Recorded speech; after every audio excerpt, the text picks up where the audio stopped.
देखिए एसआईआर कोई बहुत बड़ा घोटाला होने जा रहा है। बीजेपी के किसी फैसले पे हमें भरोसा नहीं है। बीजेपी अपने राजनीतिक स्वार्थ के लिए कोई भी हेराफेरी कर सकती है।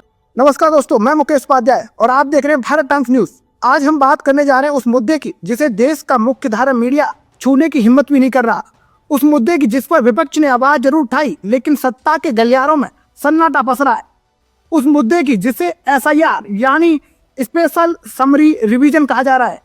लेकिन इस समीक्षा के नाम पर आज जो कुछ भी हो रहा है वो समीक्षा नहीं है दोस्तों, ये हमारे लोकतंत्र की भीड़ पर प्रहार जैसा है। दोस्तों, एसआईआर को लेकर विपक्ष गलत तो जरूर रहा है, लेकिन हैरानी यह है कि चुनाव आयुक्त ज्ञानेश कुमार, जिनकी जिम्मेदारी है कि लोकतांत्रिक प्रक्रिया को निष्पक्ष बनाएं, की जगह उन्होंने इस बवाल पर एक शब्द तक नहीं कहा है।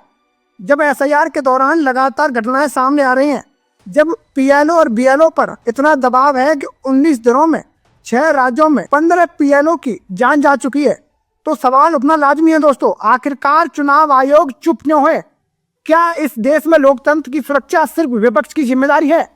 दोस्तों, चुनाव आयोग को जवाब देने से किसने रोक रखा है, ये सवाल उठता है दोस्तों। और एक और दिलचस्प बात यह है दोस्तों, जब भी चुनाव आयोग पर उंगली उठती है तो कुछ राजनीतिक दलों के नेता ढाल की तरह सामने आ जाते हैं, लेकिन इस बार उन नेताओं की आवाज भी कहीं खो गई है दोस्तों बोला कौन? सिर्फ अखिलेश यादव। जी हाँ, अखिलेश यादव ने इस बार चूड़ियां कस ली हैं। वो साफ कह रहे हैं एसआईआर को लेकर बीएलओ पर जो अमानवीय दबाव बनाया जा रहा है वो भाजपा राज में प्रशासनिक कूटता की नई मिसाल है। लेकिन दोस्तों, सवाल सिर्फ राजनीतिक नहीं है, मुद्दा राजनीति से बहुत ऊपर है। मुद्दा उस व्यवस्था का है जो एक शिक्षक को मशीन समझकर 18 से 20 घंटे काम करने पर मजबूर कर रही है। इसलिए कहा जा रहा है कि लाइन में लगाने का नया खेल शुरू हो गया है। इस देश में एक बहुत नॉर्मल चीज हो चुकी है दोस्तों, लोगों को लाइन में लगा दो, कभी नोटबंदी के नाम पर, तो कभी जीएसटी के नाम पर, तो कभी राशन, कभी खाद, कभी गैस, और अब एसआईआर के नाम पर। दोस्तों, हर बार यही खेल, लाइन में लगाइए, लगे रहिए और हालात जैसे भी हो हम जिम्मेदार नहीं है। लेकिन एसआईआर में जो हो रहा है वो इससे भी आगे दोस्तों, ये हम आपको बताते हैं। ये लाइन नहीं है, ये मानसिक, शारीरिक और भावनात्मक शोषण है। जरा इन खबरों को देखिए, ये दैनिक भास्कर की खबरें हैं जो राष्ट्रीय मीडिया से गायब हैं। दैनिक भास्कर की रिपोर्ट बताती है कि 19 दिन में 6 राज्यों में 15 पीएलओ की जान जा चुकी है, जिसमें गुजरात में 4, मध्य प्रदेश में 4, पश्चिम बंगाल में 3, राजस्थान में 2, तमिलनाडु में 1, केरल में 1, मध्य प्रदेश में 24 घंटे के भीतर 2 बीएलओ की जान जा चुकी है और कुछ लापता है, तो कुछ को हार्ट अटैक आ चुका है। लेकिन चुनाव आयोग के दरवाजों पर सन्नाटा है। और भाई, ये पीएलओ और बीएलओ कौन है ये भी आपको बताते हैं। चुनाव आयोग के कर्मचारी नहीं है दोस्तों, ये स्पेशल ट्रेनिंग वाले प्रोफेशनल हैं। नहीं, ये सब हमारे देश के स्कूलों में पढ़ाने वाले टीचर हैं, शिक्षक हैं, यानी जिन पर बच्चों का भविष्य टिका हुआ है। उन्हें पढ़ाने के बाद चुनावी काम सौंप दिया गया। पढ़ाओ भी और पढ़ाने के बाद दिन रात एसआईआर में भी लग जाओ। ये कोई व्यवस्था है या मजबूरी का मजाक? दोस्तों, महिला शिक्षिका का सुसाइड नोट भी सामने आया था, जिसने शिक्षा सिस्टम का आईना दिखाया था। एक महिला टीचर ने स्पष्ट लिखा, मेरे हिस्से में 1179 मतदाता थे, मैंने 215 फॉर्म भर दिए, अब मुझसे ये काम नहीं होगा, न टीचिंग हो पाएगी न बीएलओ का काम।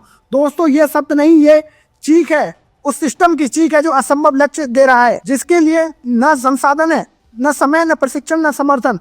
आपको जानकर हैरानी होगी कि तनाव इतना बढ़ा दिया गया है कि एक बीएलओ ने एसआईआर के दबाव में ट्रेन के आगे कूद कर जान देने की कोशिश की। उसके परिवार का कहना है कि वो कई दिनों से तनाव में था और फॉर्म भरने का टारगेट पूरा न होने पर अधिकारी बार बार दबाव डाल रहे थे। क्या ये लोकतंत्र की नींव मजबूत करने का तरीका है या व्यवस्था को गुलाम बनाने का? अब इसको लेकर अखिलेश यादव का तीखा हमला सामने आया है। अखिलेश यादव ने बीएलओ को संबोधित करते हुए लिखा, आपके ऊपर अमानवीय दबाव बनाया जा रहा है, टारगेट देकर आपको मानसिक रूप से प्रताड़ित किया जा रहा है। बीजेपी राज में प्रताड़ना और अशांति के अलावा कुछ नहीं मिला। ये अखिलेश यादव के शब्द हैं दोस्तों।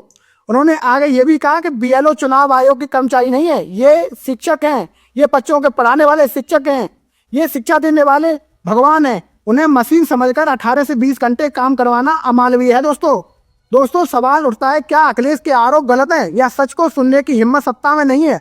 अब सवाल उठता है कि चुनाव आयोग और सरकार की चुप्पी क्यों?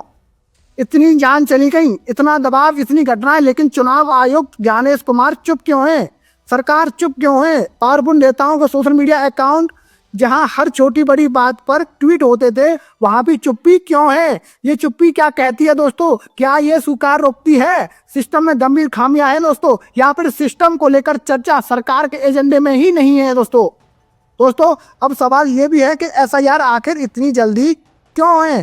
क्यों? सबसे बड़ा सवाल ये है दोस्तों, एसआईआर सिर्फ 1 महीने में क्यों निपटाई जा रही है? जागरूकता अभियान क्यों नहीं चलाया गया? टीवी पर विज्ञापन क्यों नहीं दिए गए? शहरों में पोस्टर क्यों नहीं लगाए गए? क्यों छिपाकर दबाव डालकर जल्दबाजी में करवाया जा रहा है? क्या ये तैयारी किसी बड़े राजनीतिक मकसद के लिए है? क्या ये चुनावी महाघोटाला होने जा रहा है जैसा विपक्ष आरोप लगा रहा है? दोस्तों ये स्थिति नोटबंदी की याद दिलाती है। दोस्तों कुछ साल पहले आपने देखा होगा कि कुछ साल पहले जब नोटबंदी हुई थी, कौन भूल सकता है दोस्तों उसको, लोग घंटों लाइन में लगे थे, कई लोग मारे गए थे, लेकिन सरकार ने कहा स्वाभाविक। आज वही भाषा दोबारा सुनाई दे रही है। बीएलओ की जान चली गई, स्वाभाविक जान गई दोस्तों। हार्ट अटैक, स्वाभाविक जान चली गई दोस्तों। ट्रेन के आगे कूद गए, तनाव था, उनकी गलती थी। भाई कितनी बार इस देश की जनता को स्वाभाविक जान जाने का प्रमाण पत्र मिलेगा? ये कोई बता सकता है? दोस्तों सत्ता पूछती है, सवाल क्यों? पूछते रहो। लोकतंत्र पूछता है, सवाल कौन पूछेगा? बीएलओ की जान जाए, शिक्षक दबाव में आ जाए और सुसाइड नोट लिखे, परिवार रोए और सत्ता कहे काम तो होता रहेगा।